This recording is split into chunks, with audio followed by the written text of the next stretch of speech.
guys, na-manicurean ko na pala guys yung manicurean ko pala yung aking kamay. Kasi pangit eh. Ayan. Kita nyo guys. Ito na lang. Kasi kung mas maganda kong manicurean ko yung kamay ko sa wala.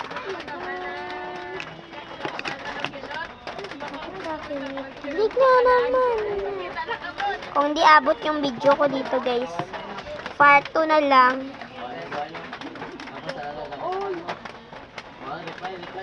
Shout out kay Jemel Tamayo. Kasi Jemel Tamayo, share lang. Kasi ito si Jemel Tamayo guys. Yung friend ko. At ano? Ay, Jemelon, huwag kasi malikot. Part 2. Abangan nyo na lang ulit yung part 2 ko guys. Kung di aabot yung video ha.